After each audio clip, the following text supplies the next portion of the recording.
Wednesday edition of PFT Live. There's the thank you post. It's always a thank you, now leave. That's okay. Happy birthday. At least they didn't tell him happy birthday the day before they fired him.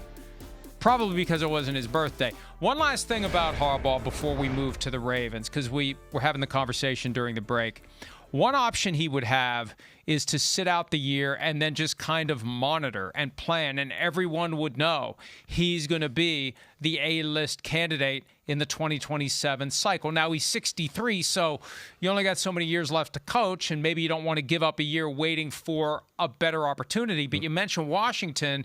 Hey, if things don't go well there this year, maybe they would move on from Dan Quinn and welcome John Harbaugh to town. It's not that far away. Don't have to pay much for the moving costs. He's just down the Beltway or 95 or whatever the hell it is. He's right. It's right there. Washington and Baltimore. It's right there. So it's possible. It's possible that Washington's the team that called Brian Harlan that doesn't currently have a vacancy, but it's also possible Harbaugh could take a year and monitor, and his availability will be a factor in the decisions that are made next January. Yeah, no, I mean, yes, he certainly could sit out a year and still have plenty of options next year. We go back to the phrase of like I've seen you say before, coach is coach. I don't think he's one that's wired to want to sit out for too long. And, what you got to weigh, too, is going, wait, do I sit out a year? Are we definitely going to get, is it definitely going to be an awesome job that comes up? That's the chance you take.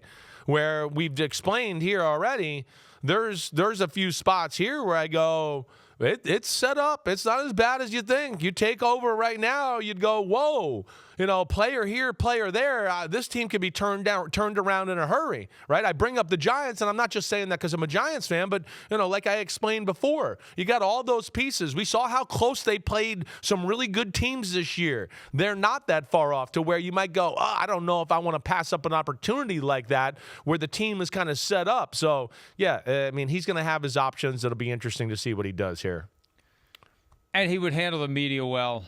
Definitely. In New York, right? I think. Right. I think he'd be facing a level of scrutiny and attention that he never experienced in Baltimore, but he's always handled the media and delicate situations the right way, and that has never been a problem. I don't remember many clips that we've used to say, good Lord, what the hell was he thinking when he said that? Or why did he answer the question that way? Or how does he not understand how to properly communicate with these folks who are there trying to ask him questions? They're doing their job. You do your job. You give them their information and you move on.